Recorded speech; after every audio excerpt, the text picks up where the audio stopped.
Imagine this: running from Hebbal to Shantinagar before sunrise, taking a quick shower at your sister's place, then cycling from Shantinagar to Sarjapur for work, and in the evening, doing the entire loop in reverse. Another 12k run, another 12k ride, clocking 24 km of running every single day, all to prepare for a 100k race. Imagine cutting short your honeymoon, telling your new wife, "Come to the finish line, I'll meet you there," and then running 75 km with a congested chest because you had to show up. This is the kind of madness that defines Manoj Bhat. But beneath that madness lies a beautiful, simple philosophy. Pick one thing, hold on to it, let everything else dance around it. That philosophy started decades ago in Boopasandra, a neighborhood in Bengaluru where Manoj walked while studying, ran before workouts, and unknowingly built the discipline that would take him from local trails to ultras to 202 km in 24 hours to wearing the Indian jersey and to winning a team bronze at the Asian Championships. Two ACL surgeries tried to stop him. Life tried to slow him down. But Manoj kept coming back to that one thing: running. And today he's rebuilding, chasing, and dreaming, proving that when you commit to one thing deeply enough, it can carry you farther than you ever imagined. Hello and welcome to another episode of Intentionality.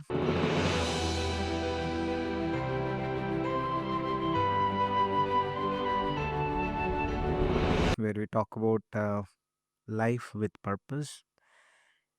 Imagine this: you have been training for weeks with 100 kilometers of mileage, and then you meet with an accident, fall off a bike. The only way you can move is by limping.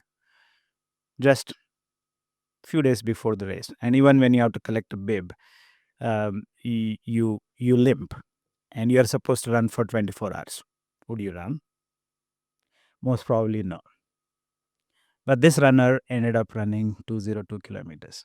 That's like next level of madness. Welcome, Manoj Bhat. Manoj is such a mad runner, and I like the thought process behind the madness. And he says the mind is the limiter. Body is capable of doing many things. So if you can actually train your mind, you can do many good things. So I want to plunge into that, and let's unpack this story. What happened? Yeah. First of all, thank you for the opportunity. I think it's fantastic to be here.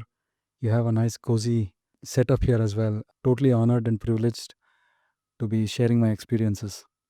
You're taking me back to 2019, I suppose. A good 6 years back.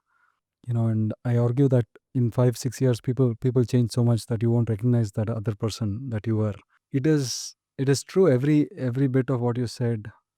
There is so much hard work and passion that goes into training and the preparation for an event like a 24-hour run. Physically, mentally, you got to be in that place to get to the start line. Even to take the courage to be on that start line is it takes a lot. Everything was in place, logistics speaking. I had a great run up to the event, prepared really well. I knew I could do amazing stuff. And then a very, it's one of those everyday things that you do. I was just, in my neighborhood, cycling to do some chores, and there was one of the scaffolding sticks that was lying on the road. I remember, and then I just went up. I had a road bike, and just went over it, fell down, twisted my knee, and pain has this very amazing place. I think it's got a dedicated place in your brain, and specific pains, specific areas. The moment this happened, I knew it is the ligament. No one had to tell me. And it had already started swelling up. There was no bruise. I had just fallen off, just caught up. Someone helped me, and I sat on the side of the road, but I was weeping uncontrollably. They couldn't figure out why. I mean, what's wrong with this grown up guy sitting and crying? But I knew that it had all come to a knot. All that training was a waste.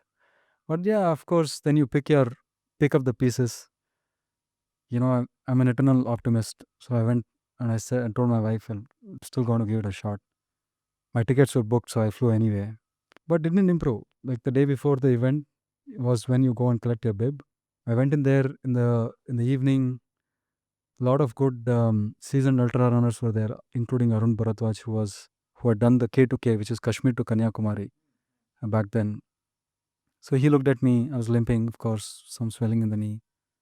He said, "Just turn up tomorrow. You'll see. Miracles happen," is what he had said. I still remember. I said, yeah, whatever, right? But I got ready the following morning.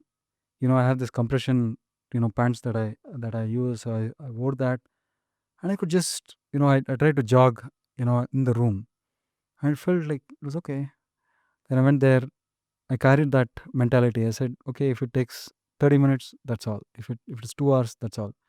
So one of the things that it got me to do is, Satish, is kept me in the moment. It kept me mindful of what I was doing, like 100%.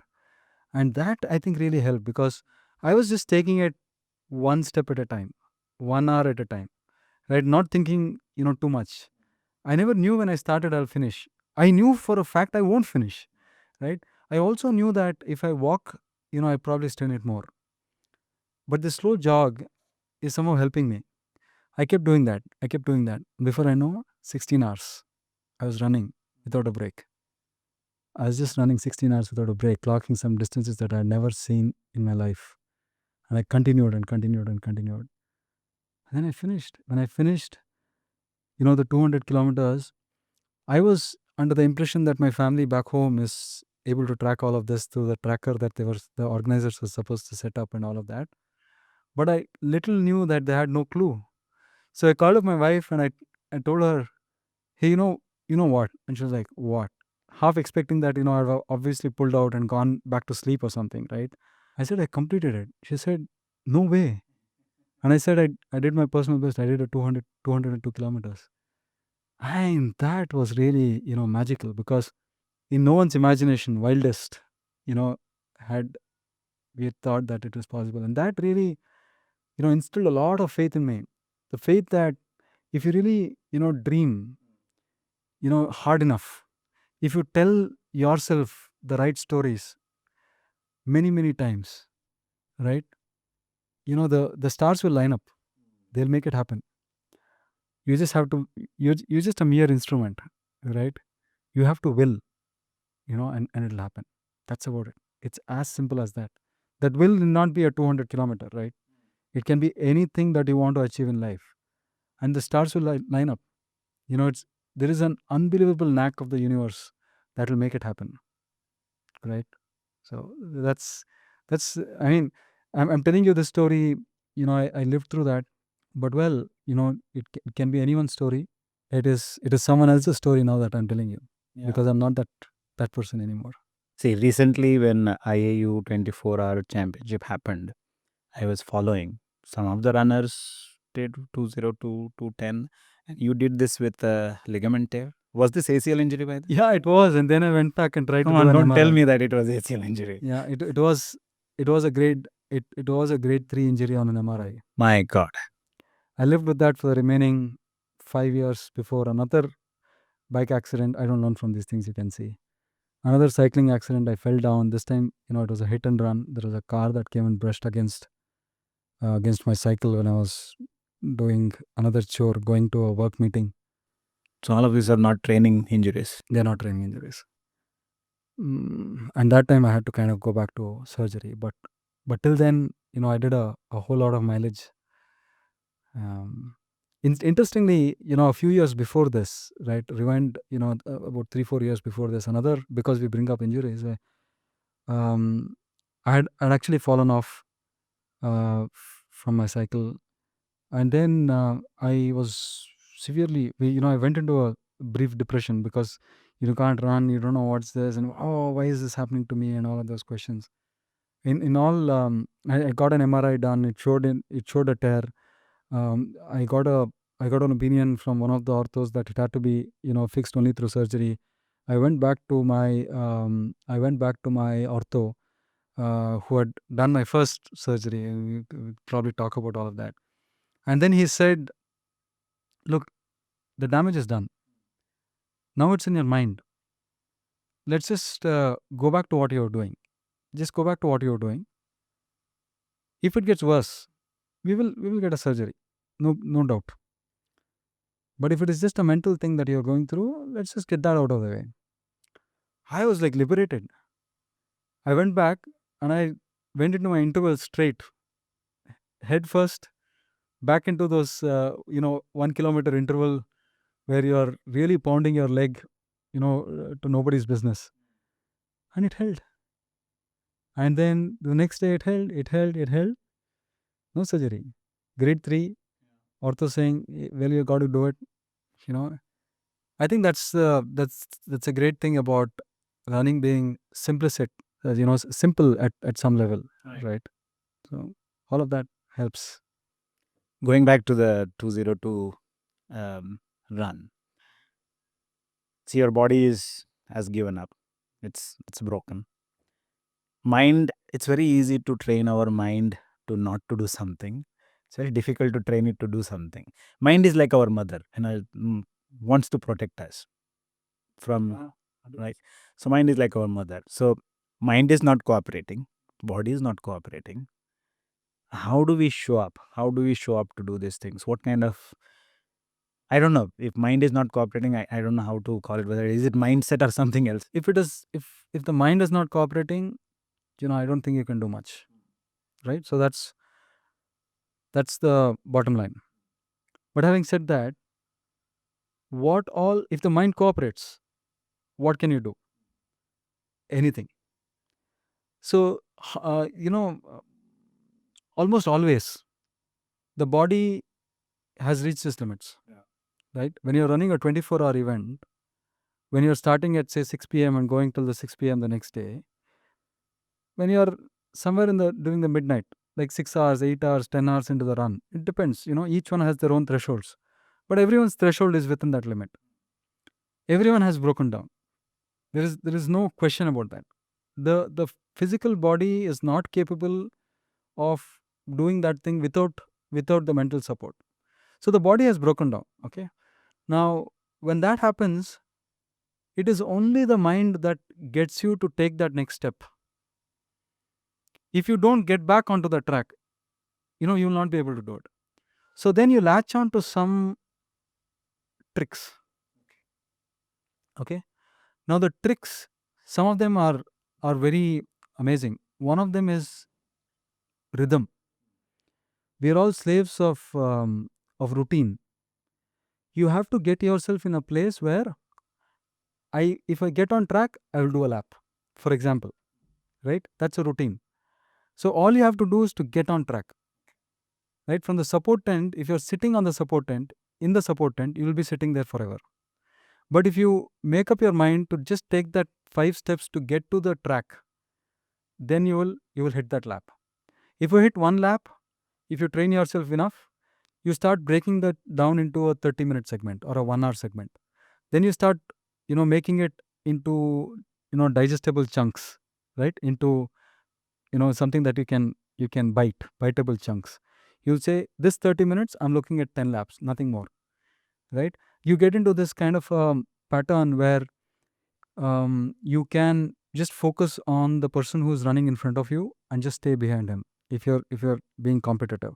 It's happened to me in one of the events where I had a great friend of mine, Vishal Adu, very selflessly, when I was doing between my 21st and my 22nd or 23rd hour, paces are not allowed in these events for the last few hours.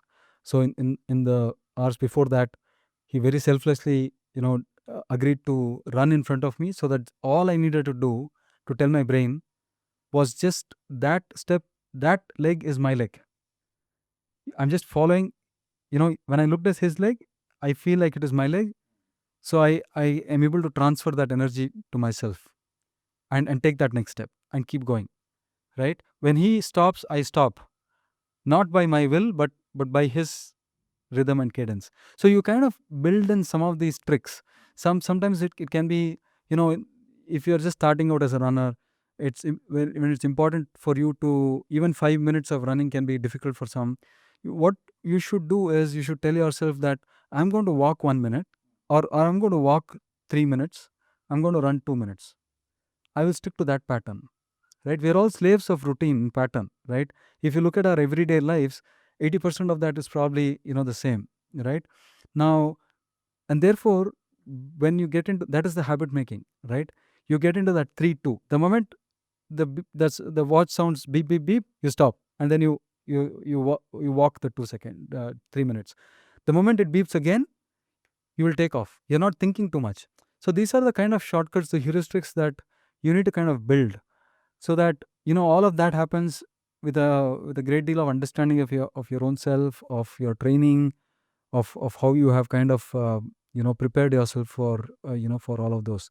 But there are lots of these tricks that you trick your mind to get it out of this motherly, oh, I'm going to kind of take care of you mentality, into allowing you to to stretch the boundary. So you chunked it. So that Chandigarh event, okay, let me go to Chandigarh first. Let me take the flight. Okay, let me go to the bib collection center first. Collect the bib. Okay, let me go to the track. Let me sit there. Or let me go to the course. Let me run a lap. So you chunked it. Beautifully enough, because of my external constraints, drawn upon either because of my illness, of course, because of my injury, of course, I was I had to do it. I didn't have a choice. Whereas if I was fit, I probably am already thinking about the 24th hour or the 23rd hour, and therefore go I would go ahead of myself for the 16th hour. But in this particular case, I had no way to think about that, because I just had to do this right. So it kept pulling me back to where I was, right, and doing this right for that moment, right, and that is what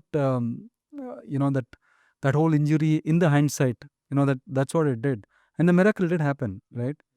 And you talk about positive reinforcements, you talk about visualization. All of this are just different ways of articulating this mentality, right. There are numerous self-help books that will tell you that that is what you got to do, and that self-fulfilling prophecy, it is true. It does work. So you talked about visualization. So if I were to practice visualization, how do I start? First of all, you have to put your inhibitions out of the way. See, our minds are so amazing that they will still bring constraints, knowing that, hey, this guy is going to get into this crazy visualization mode now. Let me temper him down at the start, is what your mind will tell you already, right. Can you think of yourself as being the richest person in the country? Your mind will already, even before you say those words, your mind is already putting a few question marks, and then it will probably allow you to take up a much sober kind of this one, I'll be the richest in my family, right. So the mind has already worked there on that visualization. The most important thing is to be really absurd and crazy to take up a massive goal, right. That's the first thing. The second thing is the power of habit, the power of consistency, the discipline. It may be the silliest thing that you will do, right, but do that silliest thing, right. So there used to be a time I used to cramp a lot. Okay, I have tried visualization. Someone told me that, my sister told me, hey, you know what, there is this thing, if you tell it enough times, if you tell yourself enough times, it works. I said, what bullshit. So yeah, okay, give it a shot, right. So how I always, my experiments are always with the sample size of 1, and that's me, right. I always experiment on myself. If it works, I continue. If it doesn't, so be it. I drop it and move on to the next thing. So in this particular case, I said, okay, let me see if I can fix my cramping with this, right. So about a month, or they said 21 days or something is important, whatever. So about a month or two before, I started writing down. So every day I would fill up a page before I go to sleep. I will run strong in this event. I will not cramp in this event. Those are the 2 lines. Visualization has to be very objective. It has to be very simple. It has to be action oriented, right. It has to be in the first person. right? That's the important thing, right? I'm going to do this. I'm going to do exactly this, right? So you got to start, the simple hack is to keep writing, right, many times. So as you're writing it, you're thinking about it. As you're thinking about it, you're conforming to your own self that it's going to work. And then when you go to sleep, maybe it plays on the subconscious in a at a level where it will start aligning things to make it happen, right? Physiologically, physically, right? So psychologically, right? All of these things will start getting wired. And I can't exactly remember. I think I didn't cramp that event. I really did end up running strong. Do I do it for all of my races? Now I don't. But do I think about the finish? I do. Do I play these events in my mind? I do. Does it always have to be events? No. I even think about some of my runs, the tomorrow morning run, when I go to sleep the previous day. Just just think about it briefly, for a few seconds, about the route that you're going to take, about how good it is going to feel. These things, play at a level that we don't usually think or talk about, because our understanding is not great on those, but it works. So you're saying first figure out actionable thing that you want to do, write it down. Then as you sleep, start imagining how you would execute it, or maybe imagine the route, and mentally do it. If not physically doing it, mentally do it. So that's visualization. Yes, 100%. So if The I more details you get into, the better. The more action oriented, the better. When you're writing, the more first person, the better. If you're able to even talk it out, and that's why, even if my goals are really absurd, right, I still make it a point to share, right? When you share it with someone, you are, remember, also sharing it with yourself. That's the story that you're telling yourself, right? That I have signed up. I'm going to run this. I'm going to finish. What's your next event? I'm going to finish this event. The moment you say finish, that's very actionable. You're telling yourself that I'm going to finish it, right? And not just just not going to participate. Now these are important, stories that this, it probably brings me up to this storytelling, right?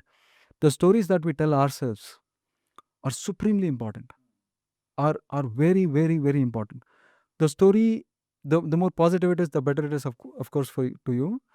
And therefore, I don't believe in making these crass, loose jokes. Sometimes, it could be about marriage, it could be about growing old. No, because the mind has this tendency of latching onto it. It doesn't know that it is a joke. You know, Surprisingly, although it knows that there is, you are now aware of visualization. Okay, so if I use it, will it work on me? The mind is stupid enough to still, follow that path, knowing that this flow is deliberately leading me there, right? Because that is the way we have been wired for, for a lot of, through evolution, through, a lot of generations, right? But it will go down that path. Therefore, we have to keep telling ourselves positive stories, right? um, and if you tell yourself, hey, vaisagtide, in Kannada they say, I'm getting too old, right? That's a story, right? If you keep telling yourself that you're getting too old, you're in your 30s, but then you're still too old. But I know of people who don't tell that story, who still make it a point to hang out with young people, to be young, to feel young, and they say that they are young when they are in their 80s. That is classic, right? That is the story that you're not telling the world. I mean, it may look very brash and arrogant and all of that, right? Sometimes when you say that, but more than anyone else, you're telling yourself that story. These stories do matter.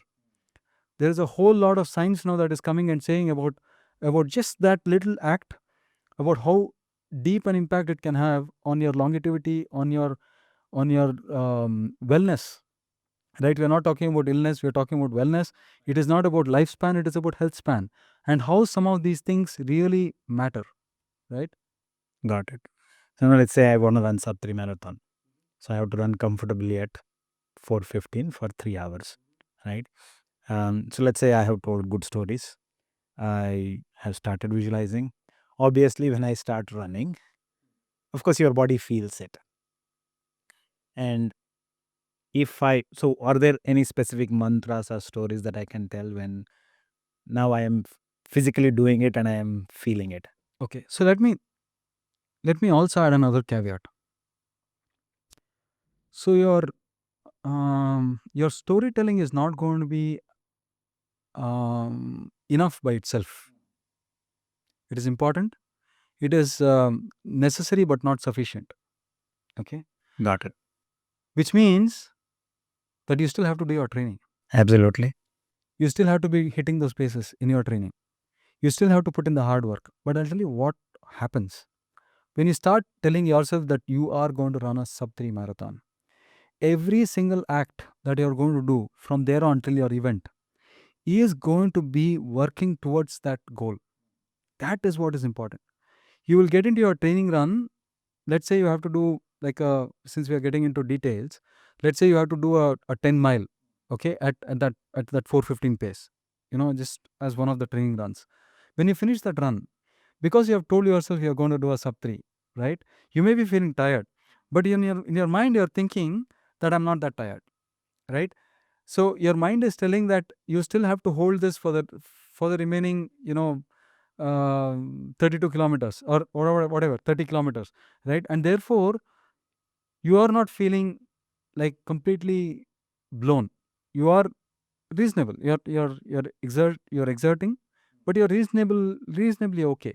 Is the story that the mind will start telling you, and therefore your next training run will be tomorrow and not a week later.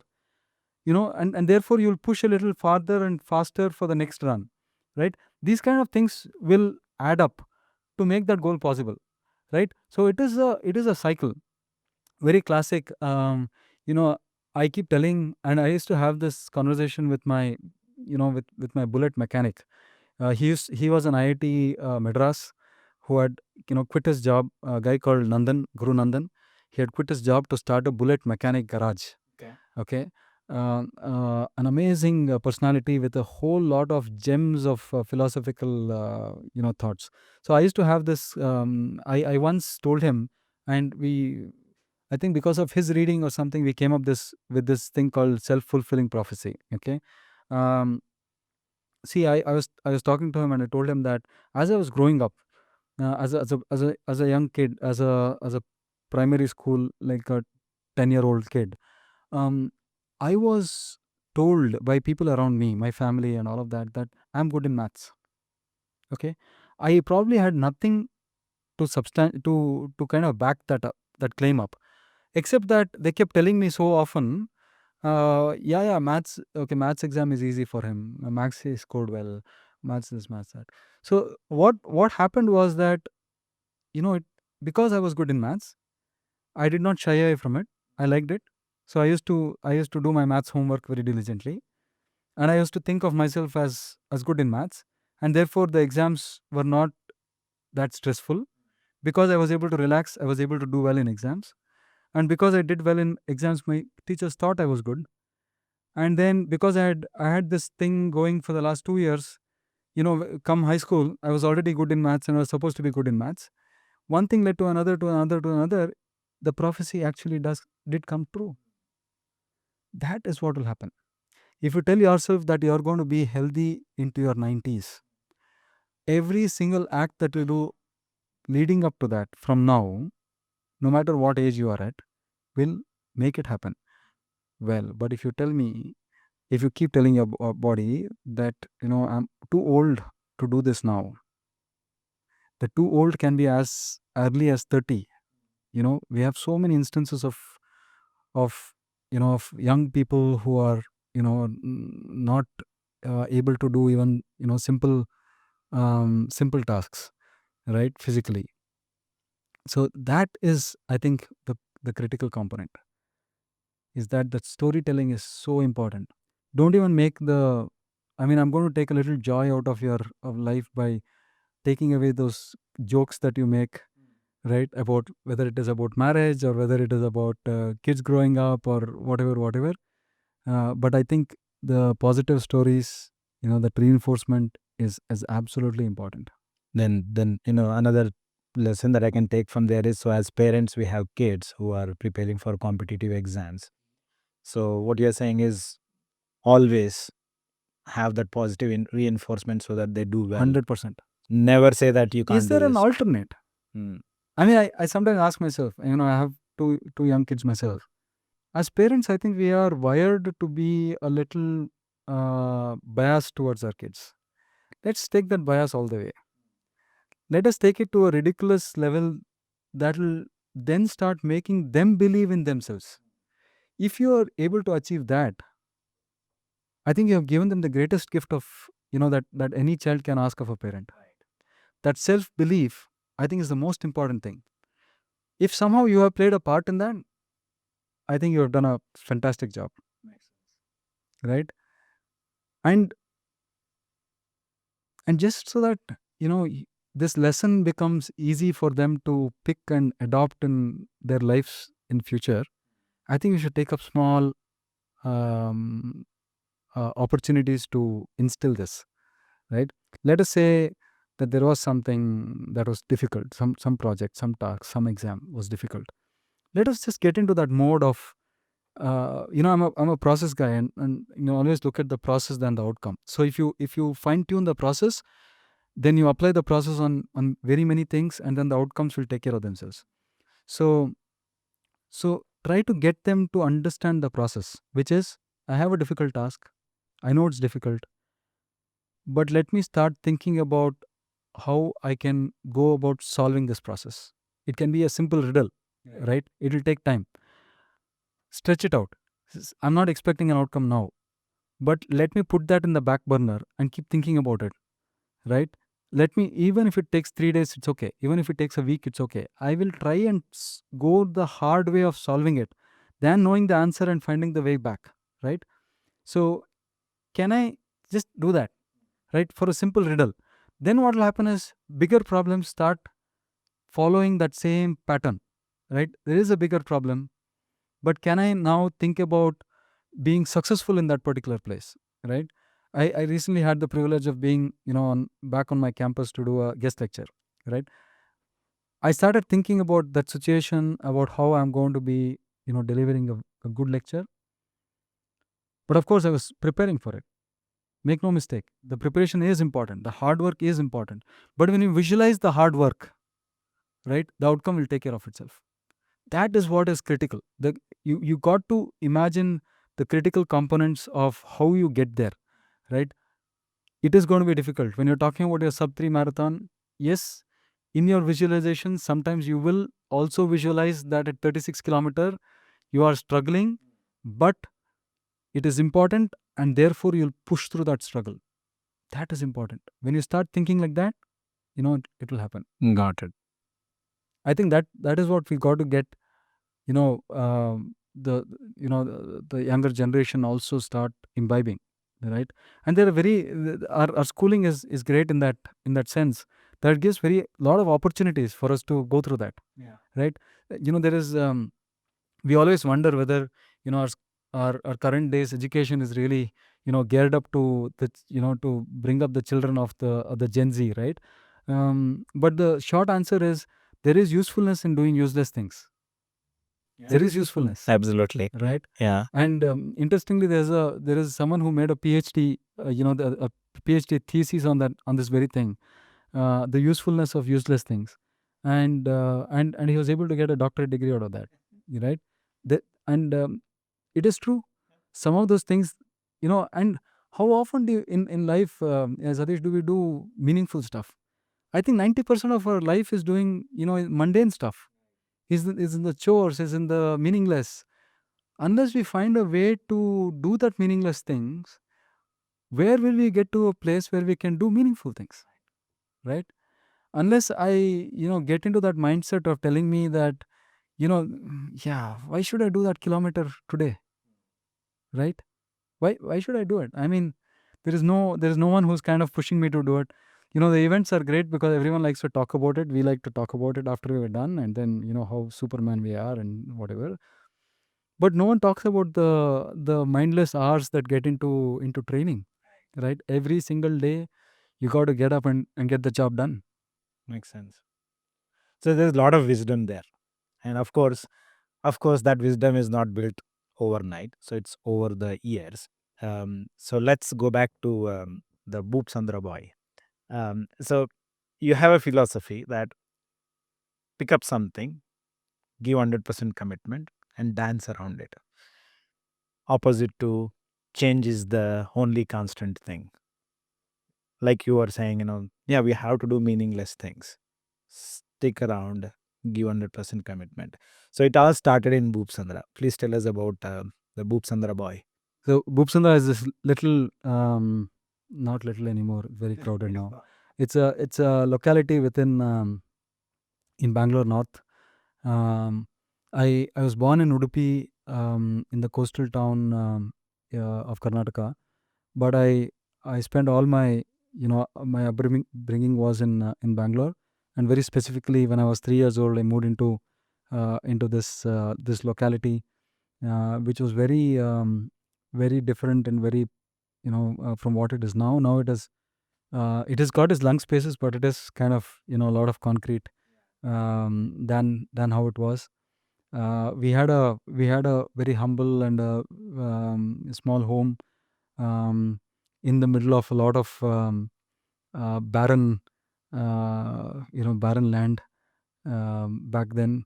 My mother and my father worked in Bharat Electronics, which the factory was close by, just across the railway track and the Nilgiri Guru to get to the factory. Then now you got to do a 10-kilometer traffic jam to get there. We had a great view of the Hebbal Lake. On a clear day, you could see all the way up to Nandi Hills from our rooftop. So that was how beautiful the area was back then. I think to your question about what it is that you want to pick one thing and dedicate yourself to it, kind of a thing.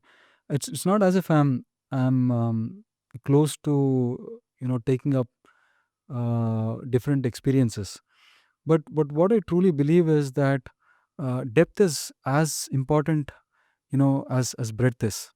It is important to kind of take up one meaningful activity and explore it to the hilt, for you to then start absorbing everything that it has to give you, right? So that is really where that philosophy or that thinking comes from. And as because that will give you layers of understanding of that particular activity as you go on, right? The Manoj Bhat that was running in I chased my father once. I remember, it's funny that it comes back. I was in primary school in Boopasandra, which was about a kilometer from our home. It so happened that my father had dropped me off to school that day, and then he was taking his scooter, or he had a Java motorcycle, and he was riding that motorbike back home. I felt my pocket and suddenly realized that there was the house keys in my pocket. I threw everything, I left my bag there near the gate and then just ran after my father, hoping to catch him and get his attention so that I can give the key back. I realized I had run like almost the entire way.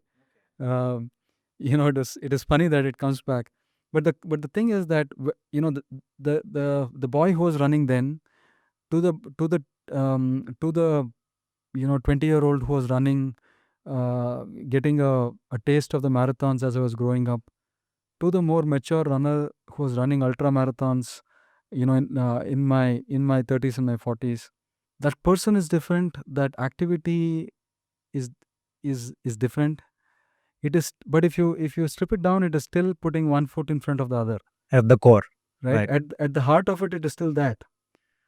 But the what I get out of it now versus what I used to get out of it, 20 years back, are two completely different things. And therefore, for you to explore the layers of your own personality and self, you just pick one thing and just keep exploring. They say this of Bhagavad Gita. I was just listening to someone who renders and says it. they had the exact same feeling. They were saying that when you listen to it as a teenager, it feels different. The lessons it has when you're much older in life is much different. So what has changed is not the activity. Make no mistake. What has changed is you who is experiencing that activity, right? And that will happen through your lifespan. Now, if you put that on the backdrop of one single and consistent thing, then it becomes measurable, right? And therefore, what you can control is what you try to control. Put the uncontrollables. Don't fuss about it. Don't fret about it. Don't change that too much, right? The uncontrollable is, you'd spend too much energy doing that anyway. Not worth it. Just hold on to one thing. I think that discipline also is important. For you to really get into a depth of something, you need to be willing to invest the time and energy in it, right? And that time could be a few years. I tell this to anyone who wants to start anything, especially when they want to start running. I tell them, expand your time frame. It is not a check in the box. This is not your bucket list, right? When you do that, when you change the time horizon to something that is over a few years, then it allows you to explore it in completeness. Got it. Apparently, we overestimate what we can do in a year, but we significantly underestimate what we can do in 5. So when you're taking up your goals, making your resolutions, for the new year, make it for 5 years, right? Let it be long term. Let it be that. So you grew up in Boopasandra, and then you moved to Asan for graduation. Asan gave you something. What did it give you? Yeah, so all of my childhood, when I was growing up, I was a puny, tiny little boy, a geek, if you will, very focused on my studies, which is, of course, how all of us probably, had our childhoods. I used to do this one-odd running races, etc., and I think I do have a medal or two to show from my school, but nothing substantial. But as I was getting into, in my graduation, my dad's, I still owe it to him that he had this amazing clarity where he said that in order for your personality to evolve, you need to step out of the house. And there were two things that he was very clear about. One is, you're not going to stay at home when you're doing your graduation. You're going to be in a hostel someplace. And two, you're going to be in your own home or whatever, a different separate home when you're married. So there are these two things that he was very clear about. I never saw the wisdom of that until I was able to look back. But that's what it did. So when I moved to Hassan, which is about 200 kilometers or so from Bangalore, a 4-hour bus ride, on a red bus back then. But what it did was, I also wanted at that point to become slightly bigger, stronger. Not being the weakling that I was. Hassan was very cold, so it also was very susceptible to colds and things like that. So I was just trying to overall build my strength and muscles and all of that. So I used to and I by then I had this habit of of a gym workout. So I was introduced to working out in a gym. I was introduced to doing a warm up before I hit the gym. So I took all of those best practices, if you will, into my graduation. So I was very consistent at the gym. So that there is this, I can't remember exactly whose book it was, but one of the things that they say is, for you to become what, if you want to become a rich person, move into a locality with the rich people and so on, right? So the gym going really put me in the middle of a lot of fitness freaks. Back in college, I remember we used to have these squat competitions where it would go on for a few hours, a few thousands of squats at one go, so much so that you can't even walk the next day, right? So it put me in the middle of a lot of these freaks, and I started becoming a very muscular type. I also learned how to swim. In a very cold swimming pool in Hassan. For about 3 months, I stayed. Very determined to learn swimming. But the cold also made sure that in order to keep yourself warm in the pool, you had to keep splashing, right? Either it is you're learning it the right way or just splashing like crazy. But the moment you take more than a minute of a break to catch your breath, you're cold again. So you better start moving. So there are some of these things that that I picked up as I passed out of as an engineering graduate. There were some muscles that you could see on my lean frame. So yeah. And running was a warm up for the Running gym was session. always a warm up. I think what was more important was how many inches I'll gain on my biceps uh, than how much I run. Running was just incidental in the scheme of things. You ended up running 25 kilometers for fun when you were in IM Lucknow. How did that happen? Yeah, it was. So I'm now so I'm just going to be going back to campus this month for the 20th reunion. Oh, okay. Right. So it's been 20 years since that story happened. But the 2 years that I was there in Lucknow meant that it was far more colder than Hassan. The gym was nicer. The food was more protein and nutritious. Um, and I was already somewhat muscular. So, but more importantly, that warm up loop was now 2.5 kilometers. Okay. So one round around campus was 2.5 kilometers. Beautiful campus, looks like a resort. Nice. But yeah, I mean it was 2.5 kilometers. So I'd do the 2.5 kilometers and get into the gym. So that became a habit. So and then of course you plateau on your gym workouts. There is only that much muscle that you can gain. So the inches wouldn't grow as much. But the running started giving some more metrics in terms of what you could do to improve. So the most obvious one was can I run longer? Not by design, but one of my friends, probably a guy called Mahesh, one of my classmates, he kind of put this thought in the mind. He said, "Hey, we are coming close to graduation, so why don't we run 10 rounds one day? Are you up for it?" I'm like, well, okay, let's give it a shot. So one day I ended up running 5 kilometers and then picked up a cycle immediately and biked 5 kilometers. It didn't feel too bad. So then we decided to, he and I, that the two of us, Mahesh and Manoj, decided to run 10 loops of that 2.5 kilometers one day. I remember the last loop, we took off our shirts and we were screaming like crazy. And I don't know, I mean, the rest of the batch was like, what the heck is going on, right? So, yeah, so that's how that first 25 kilometers happened. I intend going back to campus in the next 10 days and repeating that, God willing. So that'll be fun. Maybe not taking my t-shirt off, but that's just the distance. So all along you were very active as a kid, and even in your graduation days and post graduation days you were active, and you are hitting the gym, lifting heavy. Do you think lifting heavy helps in running?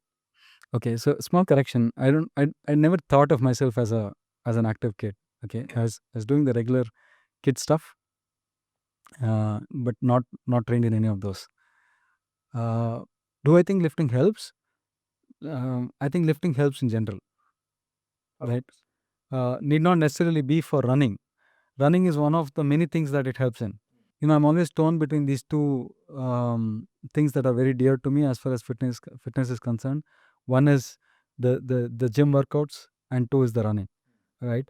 But I still believe that especially as you grow older, especially as if you haven't done any fitness regime in your life, especially if you haven't even been exposed to that side at all, I think it's like super important to do it, because simply because it's a low hanging fruit, right? There is so much to gain from so little with that activity, with lifting.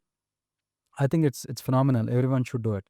And I told this to my dad when he was like 76 or 77 or something like that. I told him that, you know what, apparently, there is muscle atrophy that happens, which is, the loss of muscle that happens once you hit your 30s and your 40s. There is a certain percentage, I don't know, maybe 5% or something of muscle, or 1% or something like that, that you lose for every decade or whatever. There's some, you can look up the statistics, but the bottom line is that there is some loss of muscle that happens, as you grow older. But the fun fact is that you can arrest that, you can reverse that if you start lifting, if you start going to the gym and exercising.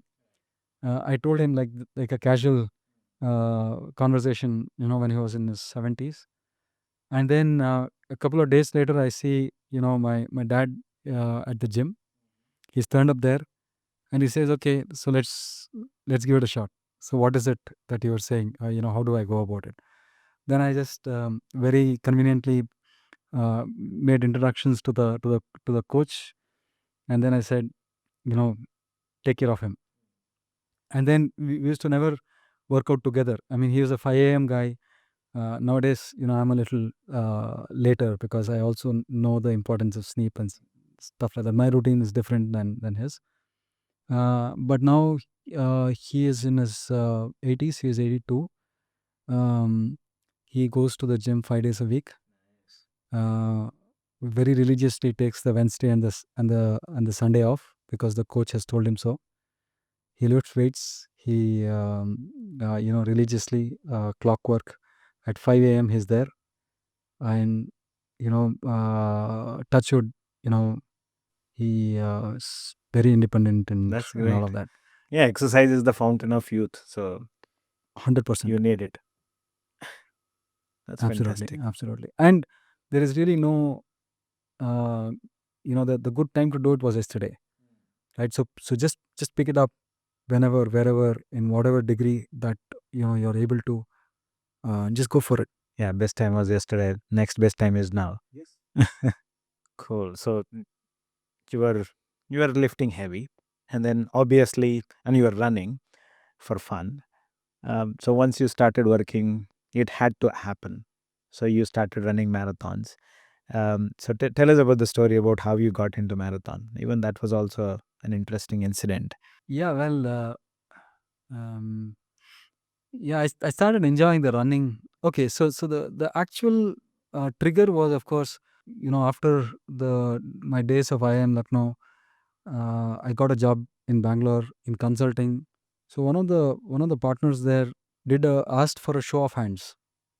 So this was sometime in, I think it was in April or so. There was in Bangalore was hosting its first marathon in 2005.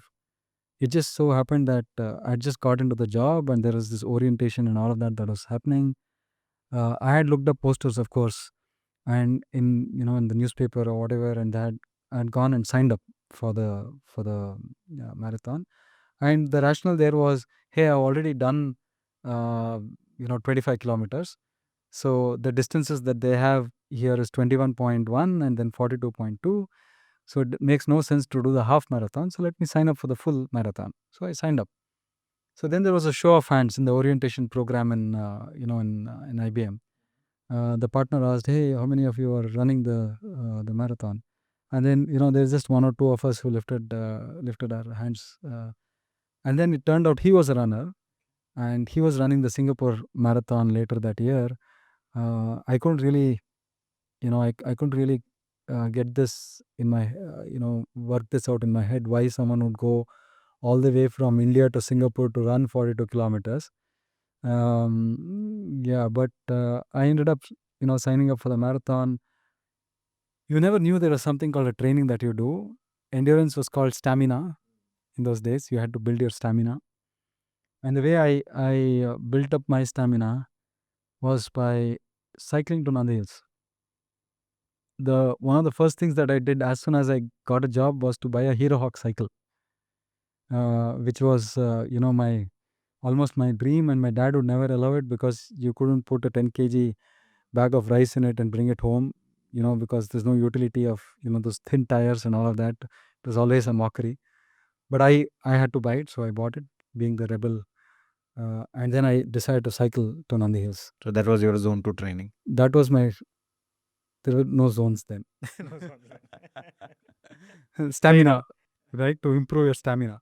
So I cycled to Nandi Hills, not knowing how much distance, how far it was. We had no maps, no GPS. I knew that road from Hebbal would go all the way to a point where you had to take a left turn, and then you're done. So after cycling for a really long distance, I asked someone on the way, how far is that turning? He said, you have to go another 1 hour. I was like shocked. I thought Nandi Hills was already there. I had no clue of the distance. Plus, I was also carrying a ligament tear, an injury from about 3-4 years back from a football injury with me back then. So I was wearing one of those knee braces, knee caps kind of a thing, just to give some support. But yeah, I finished that and I came back and I was like, completely spent for the next 2-3 days. Didn't know whether I would recover in time. But that was the extent of training that we did for marathons. It's only a few years later that I discovered that it had to be more structured, and then of course got into very regimented training programs when I was chasing much harder, much faster goals. All of that came much later, but the initial this one was just for the joy of running, and there's no social media for you to post and brag about it. You just did it for yourself. So it was in 2005. This was in 2005. As the new runners, we don't even know about first Bangalore marathon. How did it happen? Can you tell us what was the route and how was it? What was the experience? Yeah, it was a fun thing. I think they started it at 6 a.m. so that it can be bright and it's not dark when people run. There must have been, I think, the half and the full and everything. I think all race categories started together.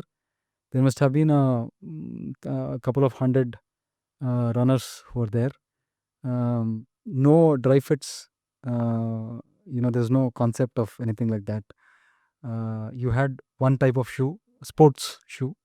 So you wore a sports shoe, and then you had cotton T-shirts and maybe a cap and things like that. There is nothing else that that is there in the current vocabulary of runners that ever existed then.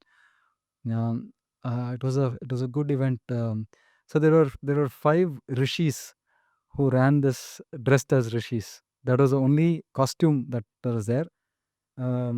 Funnily enough, they ran the whole distance in those costumes, and they made the front page of Times of India the next day. Interestingly, some of them still run. There is Pankaj Rai who still runs. He was one of the monks in that particular race. But the fun thing is that they got us to run. I remember running past Jawaharlal Nehru Planetarium. It started from Kantirava Stadium. Kantirava Stadium. It started from Kantirava Stadium, from inside the stadium. So we ran, I think, Kasturba Road and all of that. Got onto what is now the airport road near Raj Bhavan, and then went straight past Mekri Circle, which was a circle back then, to Hebbal. There was, I think, the flyover. The flyover was there. The ring road was there. So we ran the long loop onto the ring road, took a right turn at Hebbal, stayed on the ring road all the way until almost until Kiarapuram. And then did the U-turn there and got back. So I remember, somewhere I think must have been with even some 3-4 kilometers to go to the U-turn point. Remember asking people who were turning and coming back, how far is it? Right, you had no sense of how far is it. You never did any analysis of the route and all that back then. You didn't have GPS watches, of course. And then when I came back, when I was running back, I was with one guy who was a rowing champ for the state. He was in the state team for rowing, so he was running alongside. I remember, but then he fizzed out after some time. He just stopped and went home. I remember coming back into Maker Circle. Through Maker Circle, the traffic had broken into the barricades. So it was closed loop to start with. No, it wasn't. Not the entire thing. That at least from Maker Circle, they had closed only a part of one side of the road. Okay. And it wasn't as divided and all of that like it's organized as it is now. It was just a 2-lane road or something with a lot of mud and trees and all of that. Then, but I think there was a footpath somewhere near that Kaveri Theatre and all that. That stretch still had the footpaths. So I remember going through the footpath and all of that all the way to Raj Bhavan. By then the support station, which was the water stop and all that, had packed up or packing up. There was one guy who I asked briefly for directions, and then he pointed me in some direction. I just kept going and reached the stadium. When I reached the stadium, there was another event that was already midway. There was no finish line. There was no one at the finish line to cheer us. We had to climb up one flight of stairs to a room where there was a desk and tell them that you had finished. And then they would ask you for the timing, make a note of it, give you a medal, give you the medal, and then that was it. And then come back the next week for the certificate, which they had printed out with signatures. They'll ask you for your timing, and then sometimes they even hand out blank certificates. I remember one or two of those. Like write on your own. Yeah, you write your name and all that. They won't be bothered. A lot has changed. Yeah, some in a good sense, some maybe not. See, the kind of us who stuck with running, just stuck with it just for the joy of running. There were no medals, there were no trophies, there was no certificates, there was no PBs, there were no qualifiers, there were no coaches, there was nothing. We stuck with it for the joy of running. I think that is what we have to rediscover in the middle of a lot of noise that is there in running today. Talking about joy of running, you were part of the Bangalore Hash House Harriers. Tell us about it. What was it? Yeah, that was a community that truly was the epitome of the joy of running. Famously called the running club with a drinking problem. The two love, that they brought that together. One was running and the other was beer. Okay, the drinking was the beer, the running was the running. Now this club has an interesting genesis. It was formed in the post World War days, when when British or European soldiers were posted in various countries. As a tradition, what they would do is they would run out of their barracks on every Sunday. Someone would have haired the run, as they call it.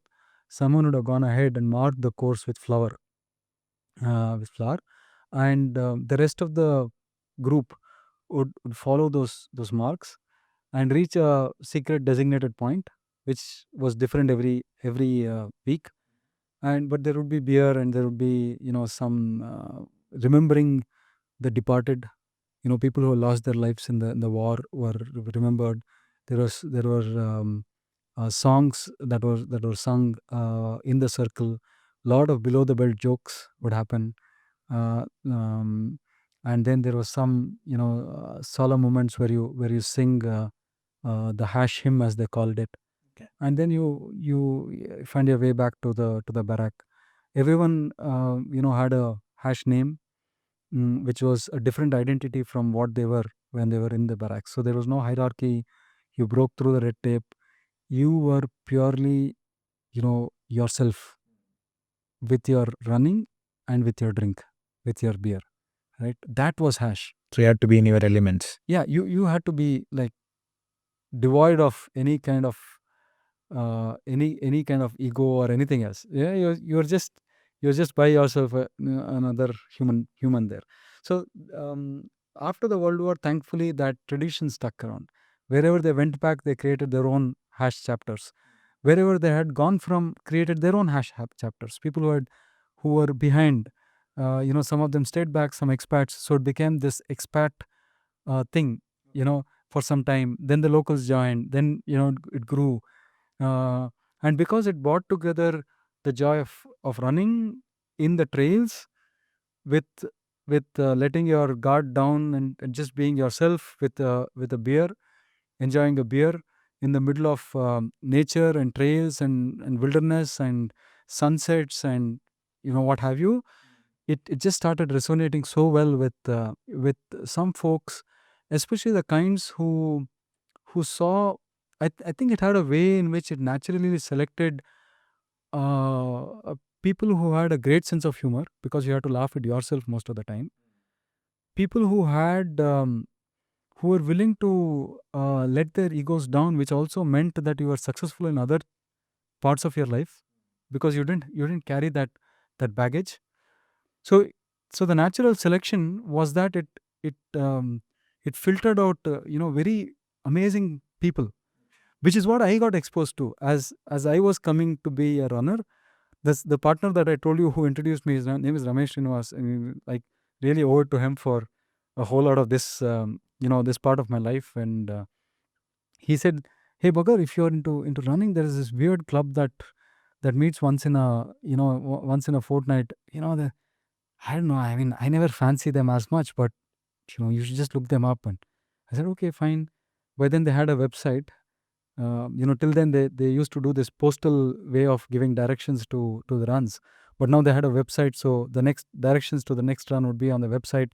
You just look it up.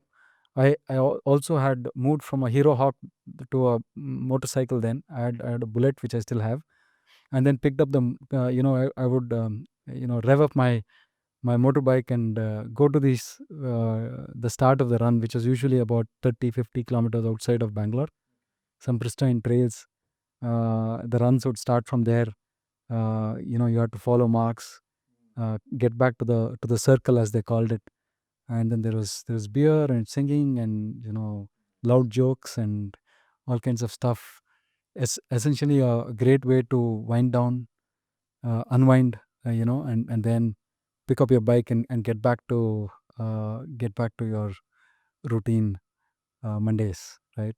So that used to be what really helped me discover the joy of running. When you finish your run, you're all sweaty. You're just talking to some amazing people, overlooking a lake and watching the sun go down. Oh, it's just something of a picture perfect postcard. Nice. Hello, sorry for the interruption. We want to thank our sponsors. This podcast is sponsored by Glampis. If you want to chill from your life and improve your mental fitness, you should go glamping. Glampis is just 80 kilometers from Bangalore, close to Tumkur. Enjoy the luxury of pods, rawness of the nature, and thrill of day outing activities, and much more. This podcast was recorded at our partners, Middle Overs Studios.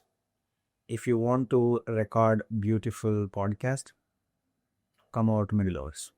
Tell us about how did Ultra come into picture in your life? Um, yeah, it was. I'm still stuck in that era when you didn't have too many events per se, right? Marathons, of course. There was one marathon that Bangalore hosted. I told you about the 2005 Lifton Bangalore. Then there was a half marathon. It was called the JSW half marathon. The subsequent year, again, there was one marathon. It was like that. You could really count them, with on your fingers. Like, the whole country probably had enough that you could count on your fingers. And but in 2000, I think 4, there was a group of he was an IIM Calcutta alumnus, Arvind Krishnan, who had seen the running scene abroad and really wanted to bring all of that into India. So he started a group called Runners for Life. And Runners for Life, there are runners even now from that group who really cherish the time that the community and the bonding and the support that Runners for Life provided in those initial years. If it were not for that, Bangalore wouldn't have been the running capital that it is today. So in fact, in the Bangalore marathon, the first marathon, remember, Arvind running alongside a few runners and handing out these bookmarks which had runners for life and their schedule for the year written. So they used to conduct, I think, one run every month, where it used to be a supported run, which means that um, for every 5 kilometers they would have a water stop, and they would time your run and all of that. So that was going on. Then they also started getting into events, and one of the events that they brought to life was the Bangalore Ultra. This was in 2007. They started. They bought ultra running. That was the first ultra run to ever happen in India. So they brought that to life. There was a very senior runner who used to run in the Bay Area in the US. A guy called Madhu Avasarala, who was native of Karnataka. So he had come down and rendered support as a race director. He also was very instrumental in getting a bunch of us trained for that particular distance and event. And the philosophy was quite simple: enjoy what you're doing, do the mileage, focus on your recovery and your nutrition. These were the simple things. The camaraderie was amazing. So we were a bunch of us who were training for it, and then we all did our training runs together in all kinds of places, including Madhugiri and all of those. We climbed hills and we did Nandi hills and a whole lot of stuff just to build the endurance and the strength. And and Nandi hills was a favorite, as a favorite joint. We'll probably come back to that a little later. So that's how the ultra bug started hitting. Of course, then because the events were so little, you never worried so much about the timing. You always went from doing one distance to the other distance, right? If you had already done 42, then you saw what was next and what was next. And most of the times it was that. Of course, you also tracked your finishing times for a particular distance, like a marathon. But then because we were a bunch of guys, we always liked to. It was almost like a party. You get to that party, you see the same crowd. There used to be pasta parties before that, so you hang out there. The post run, recovery and the storytelling. Maybe someone will throw a party as well. So that is how that whole community started building up. And ultra running was your membership fee, into that community. So I started running ultras. I started enjoying the suffering, the pain, the training, the highs, the lows that come with it, the joy of finishing it, the joy of experiencing trails and newer locales and nature and everything that came with it. At that point in my life, I was also traveling on work, and ultras gave me a very easy way to explore the places that I was traveling to. I used to travel in Europe and US. While most of the popular marathons would be, the slots would be filled up a few months before the race. Ultras were always very accommodative, in a sense that I could land up on that particular day and sign up for it, get a bib, and go and explore those trails. It was so beautiful. I've done, as a part of that, I've run in the Bay Area quite a bit and run in other places in Texas, and a couple in Europe, in Eastern Europe. I've done marathons in Eastern Europe and all of that, just showing up there and at the start line. So what were these distances? These are mostly about 50-60 kilometers kind of distances, but a lot of elevation and a lot of struggling and suffering through some of those. But then, if you have made up your mind, you want to enjoy it. Night runs and city runs and all kinds of stuff. And then I used to also travel. I told you about the Hash House Harriers. I used to go. The first thing I would do is look up the Hash House Harriers. I traveled once to Newcastle upon Tyne, which was in the UK. I landed there, knowing no one in that city. But I knew there's a Hash House Harriers, and I knew that evening they had a run. Where I was about a kilometer from there at a pub, starting at a pub. So as soon as I had unpacked, I asked the receptions for directions. I put on some skimpy clothes and went to the pub. And in the next 2 hours, I had 10 very close friends in Newcastle. Right, people who are so connected.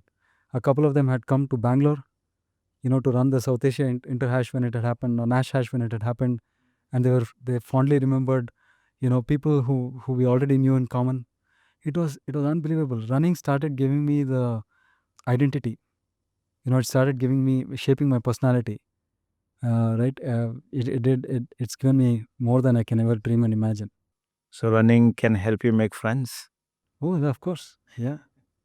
All of us are, we live in an echo chamber. Everyone who thinks and believes that running is good is your friend. Everyone who thinks otherwise, yeah, well, yeah, I know him. Just an acquaintance. Right, right. That's great. So that is a, people might call it as crazy, but knowing you now, I believe it's the commitment. So you were running from Boopasandra to Shantinagar, then cycling from there to Sarjapur, do the work for 8 hours or maybe more in Bangalore. So you reverse it.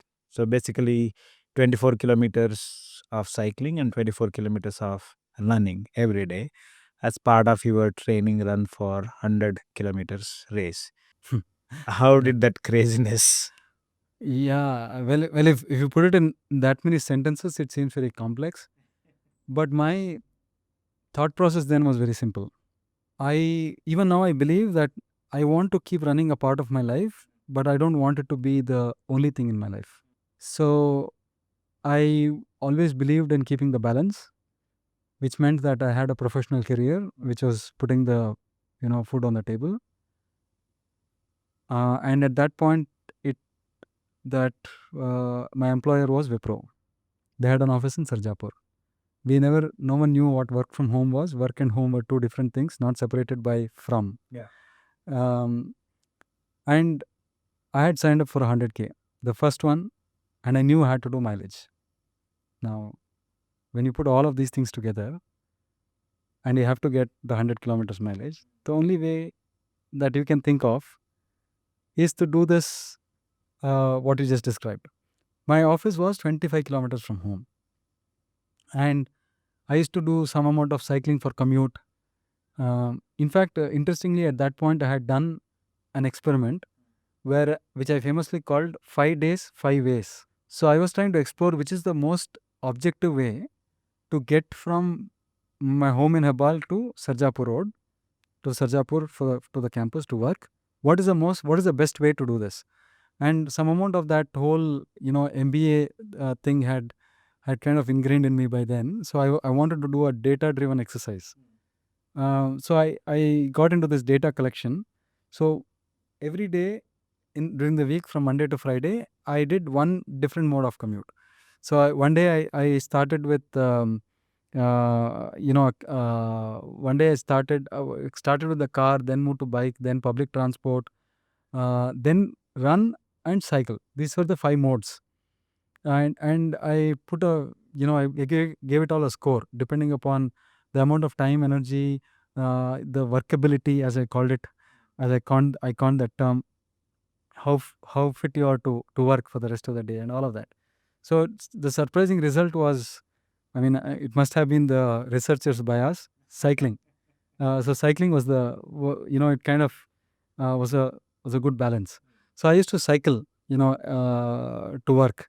I used to be this guy who would just cycle, like this 1 hour and something to, and I actually cycled for a long time. I used to cycle to Whitefield from Hebbal and all crazy stuff. But of course, it only works if you have a shower, in your workplace. I was fortunate with some of these MNCs that would have a gym and a shower. But this one specifically, of course, I couldn't cycle as a way to improve my running, so I had to run something. It also very conveniently happened that my sister had her house at Shantinagar, which was almost like halfway between my house and my office. So, and I really liked cycling, running, from home to Shantinagar, which had this very nice, which had the university campus that I could go through, then by the golf course, Vidhan Sauda, then Kaban Park, and all of that to get to Shantinagar. So it was all very nice places to run. So what I did was I used to pack all the stuff in my car on Monday morning, including the cycle, running shoes, leather shoes, formal clothes, laptop, everything in the car, and then I would go and park in the basement. Then Monday evening I would pick up my cycle and I would cycle to Shantinagar, leaving my laptop behind at home and at work, and then then park my cycle there, and then run from there 12 kilometers from Shantinagar to Hebbal to my house, and then shower, eat, sleep, get up in the morning, eat some more, like a little bit of a breakfast, pre-run snack, and then start running, get to Shantinagar, pick up the cycle, cycle to work, change, shower there, change, go through the work day like none of this happened, and then repeat that same routine in the evening. Do that from Monday to Friday, and Friday evening pick up everything, put it back in your car with a whole lot of laundry to do over the weekend. Finish the laundry, repeat it the next week. I did that for a good 2 to 3 months. I kept that schedule of high mileage, which would also free me up for weekends for anything I wanted to do. So that was the So beauty that was of a this good way to trip. balance your life and Yeah, work. like So which everything. year was this? This was in 2009. That was the year I remember very clearly because that was the year when I got married. So you had alliance already? The marriage was fixed? So the marriage was fixed. It was a regular arranged marriage.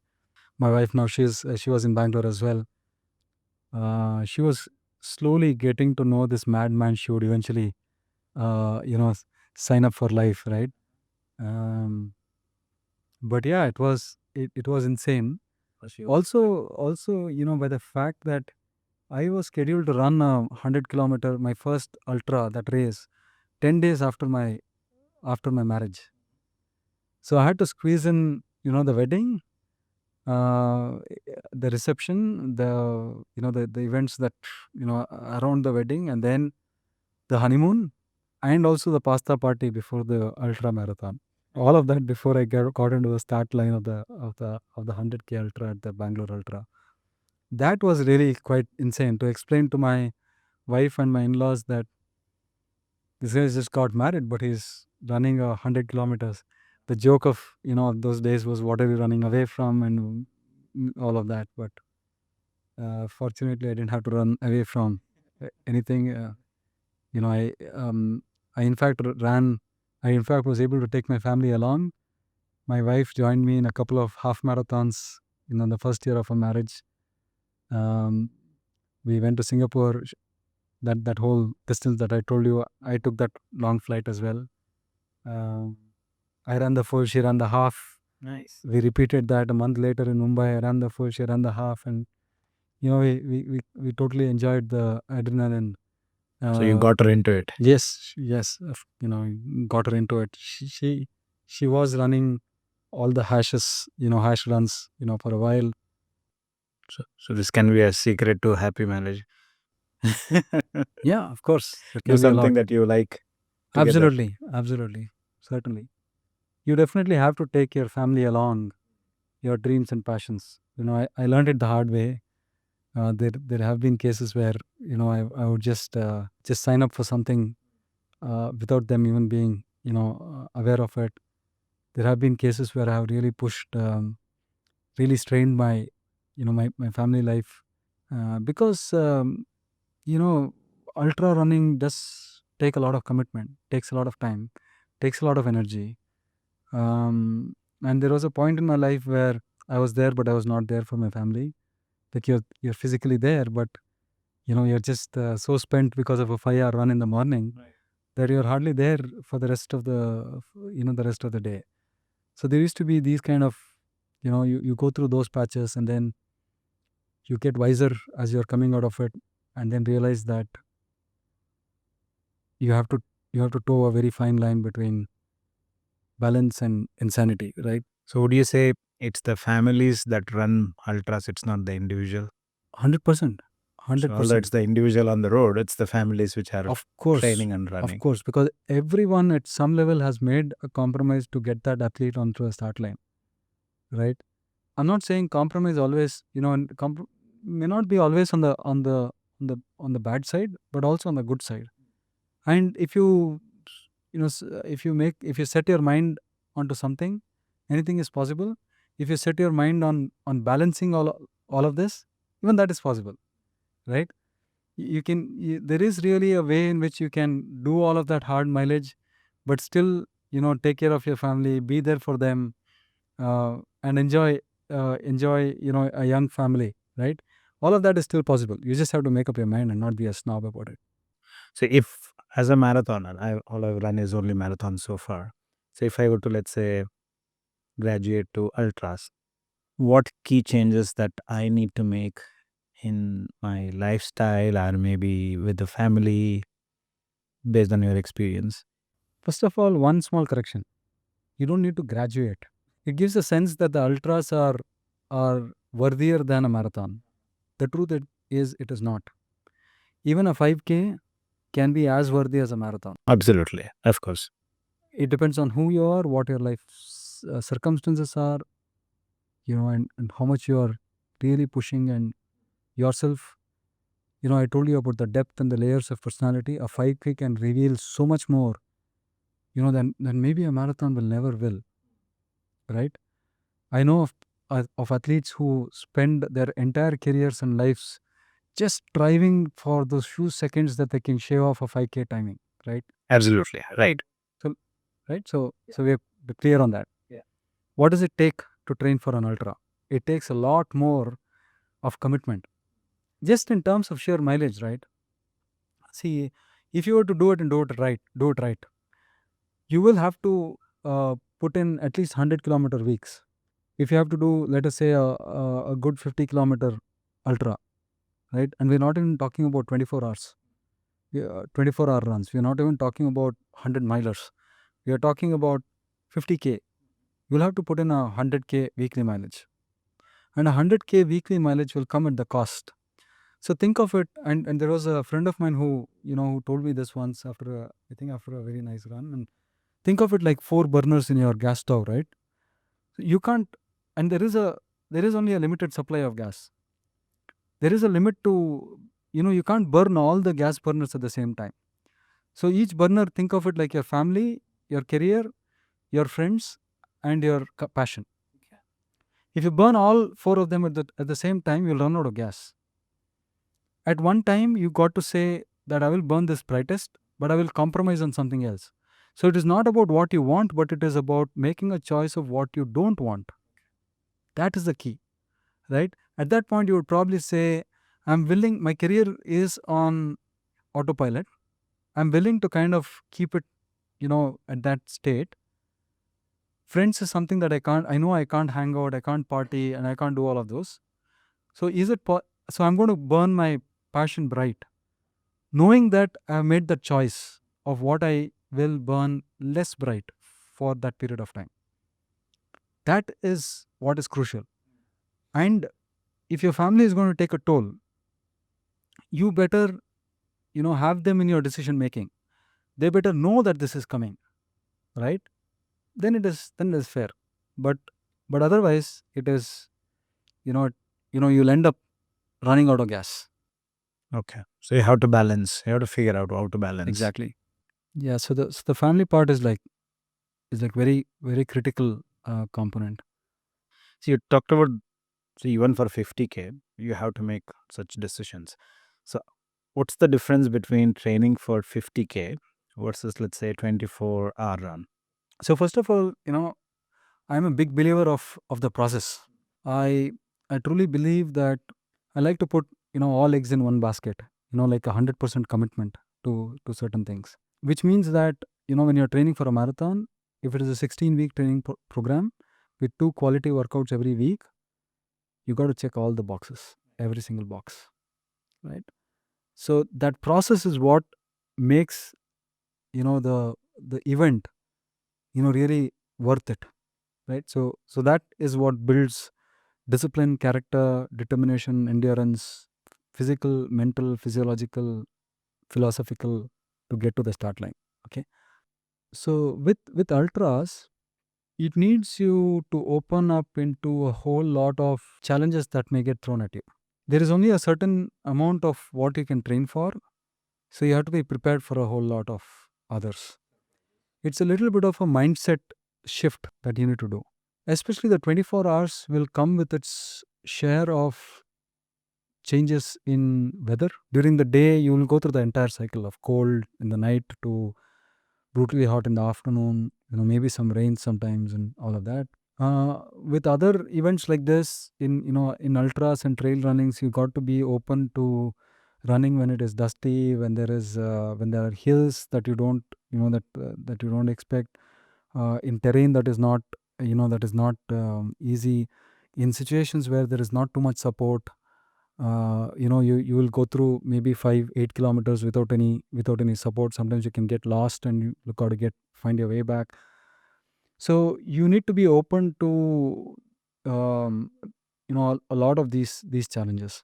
In a sense, the 24-hour stadium runs, if that was what we are talking about, is a little forgiving, in a sense that some of these variables can be taken care of. I don't need to worry about carrying a backpack with the camelback with 2 liters of water. That, because I know that if I need water, I just ask for it in the next lap. Someone will hand it over if I have support. Otherwise, I can always pick it up the next 400 meters. I know it's there. Same thing goes with food and the nutrition with gels and whatever else that you want to have during your runs. But from a mindset perspective, the challenge, of course, in this 24-hour runs is to get used to the the drudgery of the loops. Right? You just they'll give you as a show of generosity. They'll tell you that you can change direction after 4 hours. Oh wow! For the next 4 hours, I'm stuck with this image, right? But yes, you got to get used to that, constant of keep doing lap after lap. Especially also if you have a target in mind at that pace. The 2 minutes and 34 seconds to 2 minutes and 40 seconds, right? Lap after lap after lap after lap after lap. That is what can get really, can bring up the mental fatigue. You got to be used to that. As against a 100-miler that you would do in, on the trail outside, probably takes as many hours, but then you have, some change in scenery, some change in terrain, different kind of challenges, but challenges nevertheless.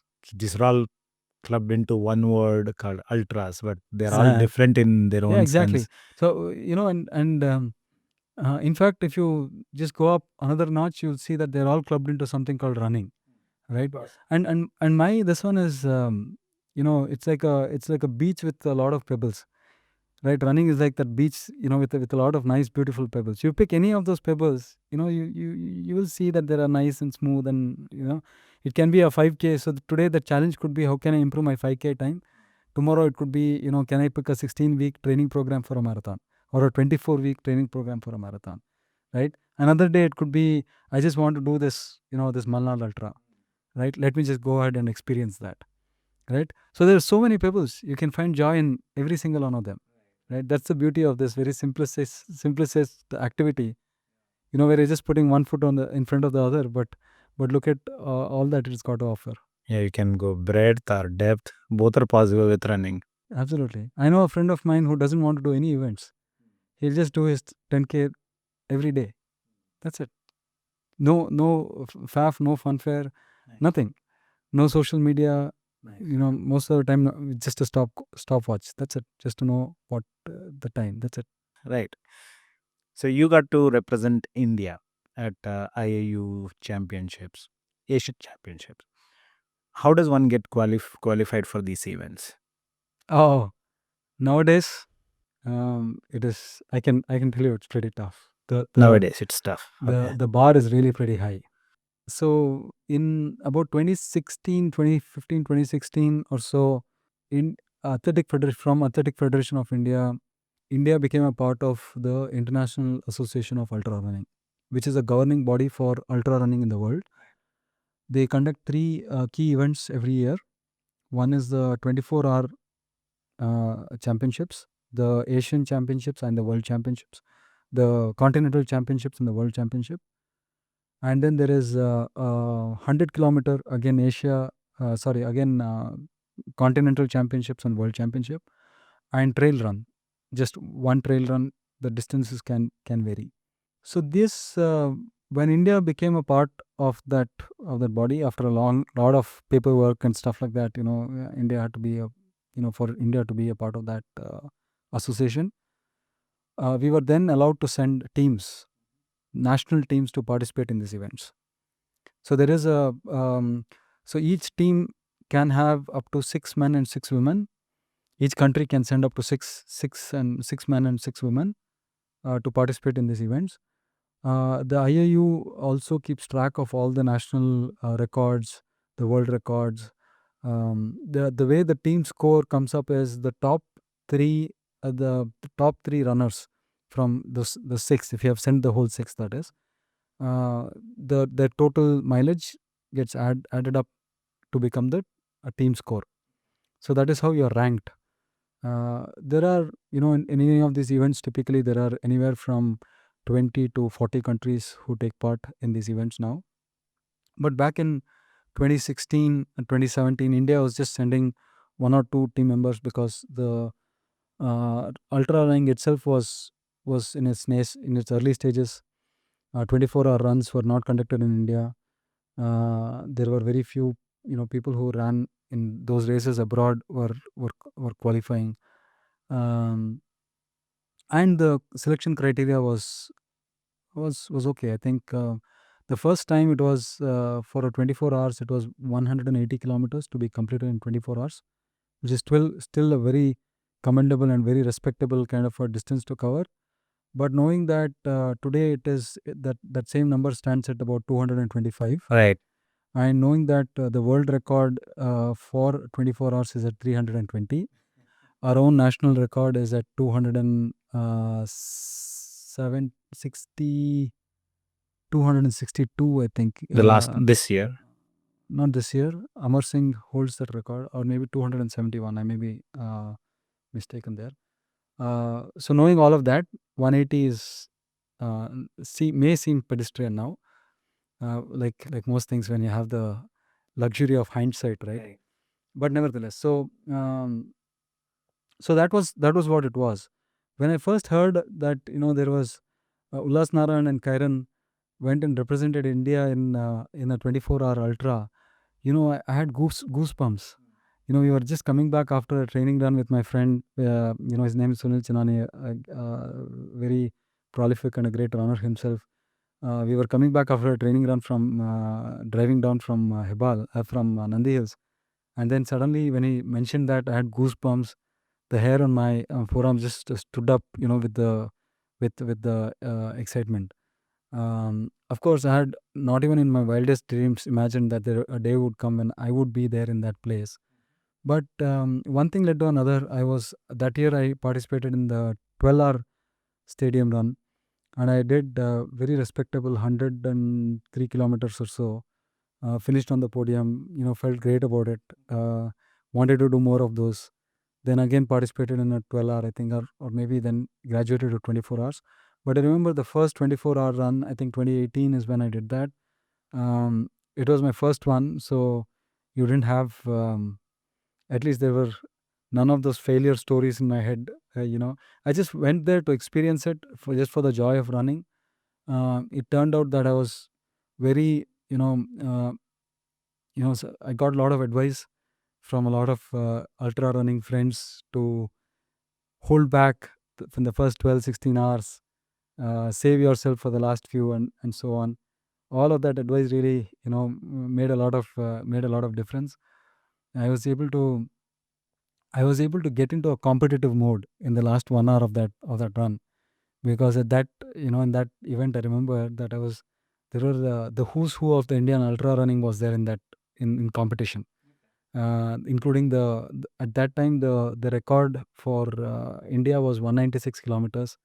Vishal Adu, he was there. There were a couple of other guys who had done 190 plus. So I was quite overwhelmed at the start line. But as I was going, I found that after 16 hours I got to the lead. I got to number 1, and I was able to keep that till the end of the race. And when I was in the 23rd hour, in the last 1 hour to go, there was another guy who was chasing me, and it looked like he would catch up if I hadn't if I was not able to keep running. So I remember still, with last 30 minutes to go, I went and took a loo break. There are many portaloos that are there. So I went and stood in the portaloo. I could feel the fatigue, just rise up, right from the toe, all, right through my head. I was exhausted. I got out of that portaloo and I ran for the next 30 minutes without stopping to clinch the first place, to complete 189 kilometers in 24 hours. That was your first 24 hours? That was my first 24 hours. I was well over the 185 kilometers. That was the selection criteria when the time came for me to apply Nice. for the Indian team. I was selected at that point. I was the fourth best in the country. I was selected and then made it to the team for the Asian Championship. It was I was living a dream. Of course. Yeah, surreal. So what happens when you get selected to the Indian team? Do you get coaching support? Anything different happens? So there were a few generous sponsors, including NEB. It's still doing great work in that area because the AFI does not sponsor either the airfare or the stay, for these events. They only I think there is a registration fee or something that comes as a part of membership or something like that, which is taken care of by them. But the athletes will have to find their own if it was to be left to AFI. But almost since the first or the second time, I think NEB Sports has been instrumental in getting athletes to the start line. Right, they have sponsored all of these upcoming athletes. Some of them are not well to do, so it's really important. That support means everything. I mean, it's either there, you're there because of the support, or you're not there because there's no support. It's as simple as that. It's not talent or anything else. So that was one. From a coaching perspective, we also had some philanthropists who believed in ultra running, and they contributed generously. We had a team manager who put his own who covered his own expenses to be there to support the team, and a physiotherapist was there in my time. But now things have improved slightly. There is a support crew also that goes along with the runners. A small group, but and they do get, now the athletes do get coaching. In our times, we had to rely only on even now. I think it is mostly driven by passionate runners who support the cause than Athletic Federation of India. So Now it has become very competitive. So how the 24-hour running stadium runs, especially that scene, has changed in the last few years is we used to have a lot of people who just come out there and try for the joy of it, right? But as the years rolled by, as these criteria for selection started becoming more and more stringent, as people, especially in the services, started wearing this as a badge of honor. Of course, it is difficult. I'm glad that there is, they're getting the support that the Indian Army, Navy, and Air Force is actually making a significant amount of investment in these upcoming athletes, that we are able to see them, take the world stage and be counted, right? But that really meant that the recreational runners, were finding it difficult to stay on the same on the same level.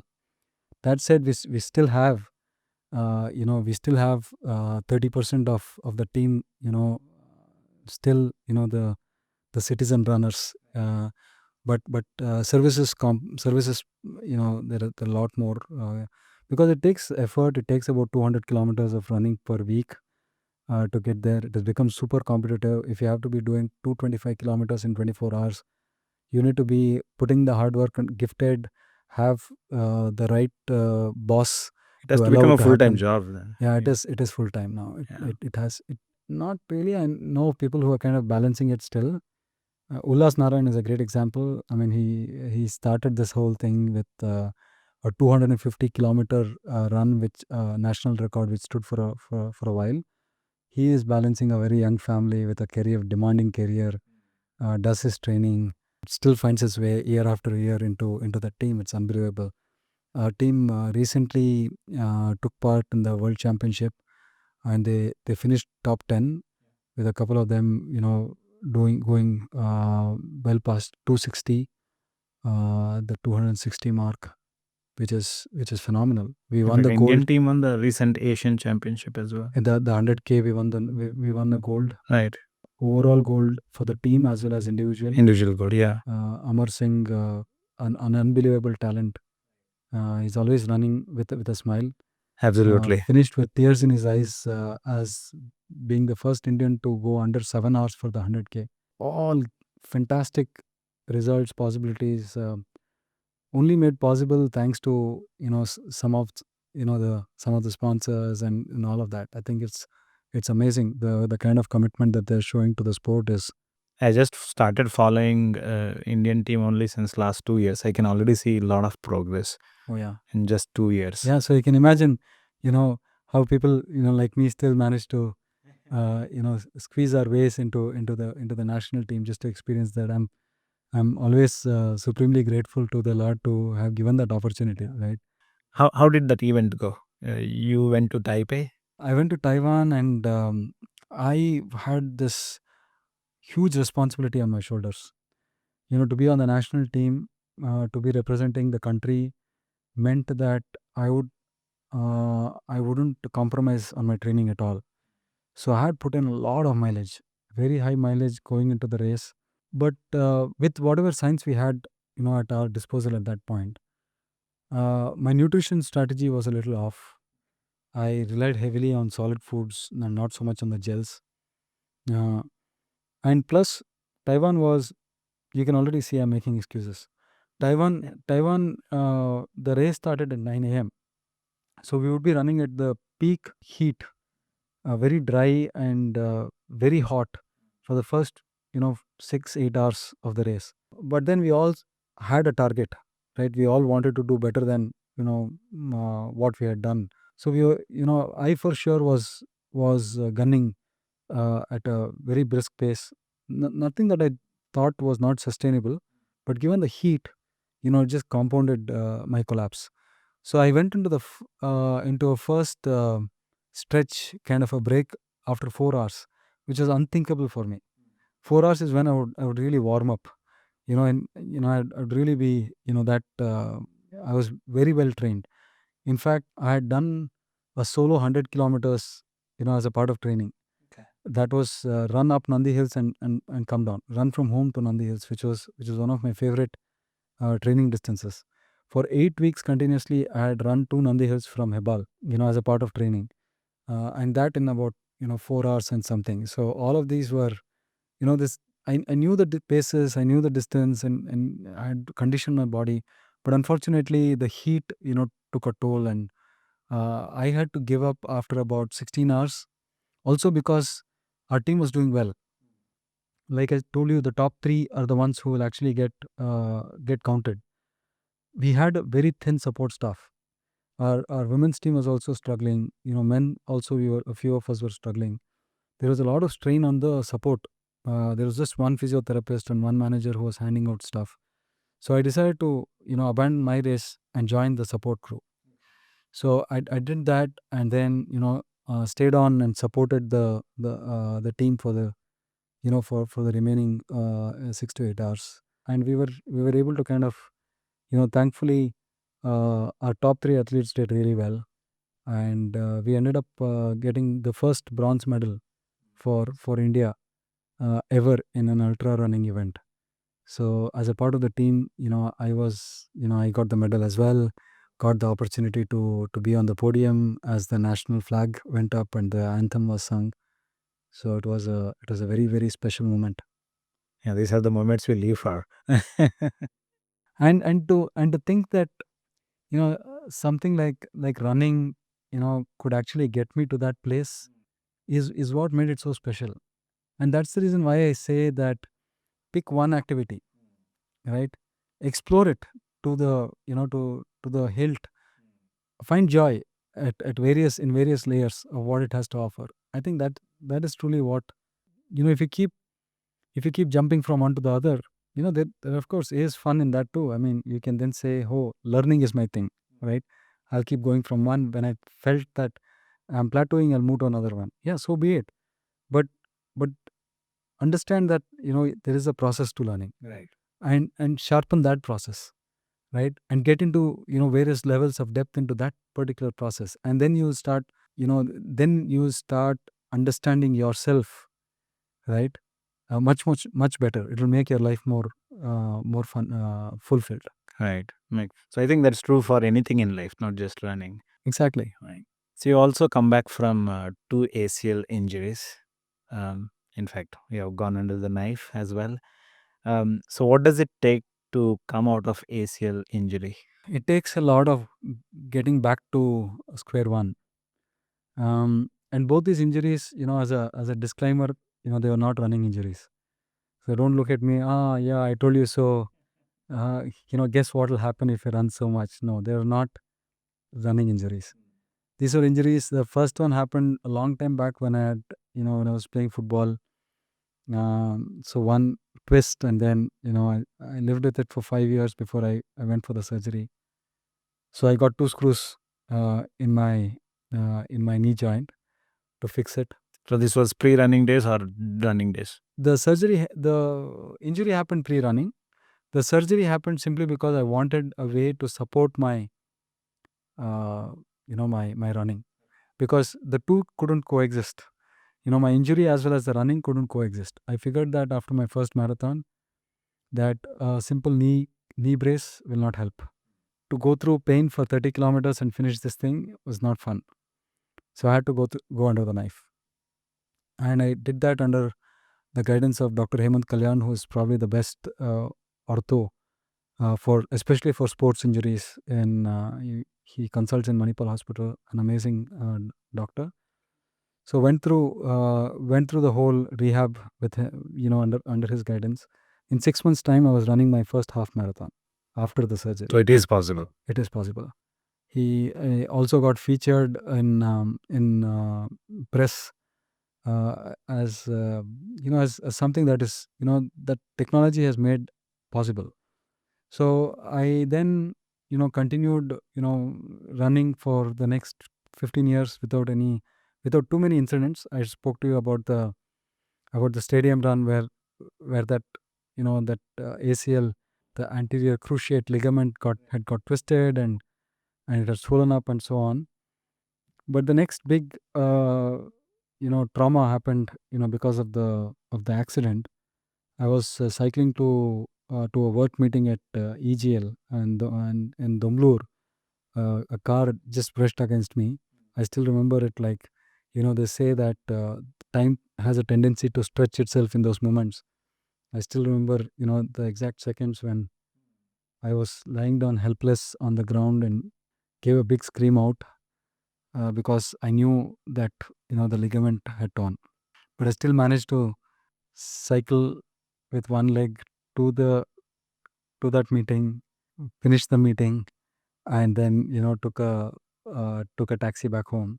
But more importantly, the ligament was torn beyond general physiotherapy repair. So I gave it a shot for about 3-4 months. Didn't happen. Then I got back to Dr. Hemant Kalyan. We went through a second surgery for the same knee or the same ligament. Added 2 more screws to to what was already by then become a part of the bone. But recovery has been, I'm still kind of recovering from that fall. It took me a year for me to be running at all. It took me about 3 months simply to get to see my muscle. Right, the muscle wastage had happened to an extent that I no longer could recognize my left thigh muscle. It was completely gone. So I had to slowly build that capability, to start from standing on your feet to taking small walking steps, to walking without support, to then getting mobility on that leg, to being pain free on normal days, to start walking, to start getting into the gym for strength. All of this, and then after about a year, I was able to slowly start running. Slowly, because my body wouldn't allow otherwise. After like a kilometer of run, I'd be out of breath. My cardiovascular fitness had gone, completely. So I had to build that back up. And then I had to build the confidence. There is a whole lot of mental component where the mind is trying to protect, play that motherly role that you were talking about earlier. So you have to kind of train the mind to keep talking to your mind to say that the injured leg is as good as the good leg. I still run with a limp. It is a surprise how I still manage to finish marathons. On some days, it's a surprise to me more than anyone else, because some days the pain comes back after like a few kilometers, especially in these cold winter, Bangalore mornings. It tends to happen, but I believe that all of that is still along a trajectory which is helping me improve. So, and my trajectory is really a long one. I'm willing to wait for as long as it takes for it to come back to strength. So we'll give it the time, and with that, hopefully it'll improve. But then, yeah, but it has really given me an understanding of what some people talk of when they talk about old age problems, right? Oh, my leg becomes stiff. I can't take the stairs. Like, it gives me grief when I walk. I've been through all of that. See, for someone who has represented India and finds joy in running, 1 year is too long time for recovery. So, did you have any specific cope up strategies to deal with it? Yeah, if I were to do it without there being an injury, I think I would have, it would have been more difficult. Now that the injury was there, not running was a big setback, because over a period of time, I think it has become a part of the identity. You kind of associate yourself with that activity. You are not yourself if you have taken that out of you, right? So that association is a little difficult to deal with when you're distracted, in a good sense. When you're distracted with the things that you want to do to get back, then it makes it more meaningful. What I mean is, I still had my everyday physiotherapy sessions. The physiotherapy session would just be a simple, lift your foot off, when you're in a seated position with your legs extended in the front, just straighten your knee and lift it up by a few inches. That used to be the exercise. That was still as challenging as a 10K run, right? So then you start associating effort, right, with the effort is constant. There was no relenting on the effort, right? It was relentless. You had to keep pushing the effort, whether it was just extending your knee, or over a period of time, doing your leg extensions in the gym, trying to build that muscle strength back, or it is simply, trying to walk, say, 15 minutes, just to, start getting back. The effort was there. So that effort kind of distracted me from the fact that I was actually not running, which I think was okay. Makes sense. I only realized how bad it was when I actually got back to running. And then I figured out I needed a full 3 months to be able to be running. It took me a whole year to get back to the easy running that I used to do before and after. It's still not there where I want it to be. I'm still working on it. But partly because not so much cardiovascular now, I think mostly because of balance, and there's a whole lot of proprioception and all of that comes into play, which is what I'm working on right now. But yeah, there is a fascia. There's a whole muscle fascia, ligament, and all of that. I believe the fascia is the one that gets affected most after a break like that. So it will take me some time, Right. to So get back. it's a process. My lifting coach always asks me, have you ever run with a flow? Has it ever happened to you that where you are running with flow? Very interesting. I think if I were to talk about the best experience, as far as that is concerned, and that has ever happened, it happened in a 24-hour run. I think I had this is after my Asian Championship, so there was a point to prove that I'm not a flash in the pan. So I just so my wife was crewing. I remember this was one of those evening starts. So I was running. A bunch of others also were chasing very strong targets because they wanted to make to the team. After about 10 hours of running, I usually also, there's so many things that you think of. I don't run with music. I'm in the moment most of the time. There are various thoughts that come and go. Like in the book, I don't get the name of the book, but I'll explain the concept. It is like, there are like these clouds that keep coming in the sky and keep moving. So thoughts come and go like that. And here, at one particular point, I think, there was this. I started thinking about and chanting, Hare Krishna. And as I was running, I could suddenly feel this whole sense of gratitude. A huge emotion kind of swept through me. I could feel, I was in tears. I was chanting. I was in tears. I was flying. I couldn't feel my limbs. I couldn't feel the cold. I had this out of body experience where I had goosebumps. I was having this third person perspective of what's going on. I could feel I was outside looking into, and I was still clocking laps. I was going faster than I'd ever gone, and it happened. I could feel that energy flow through me.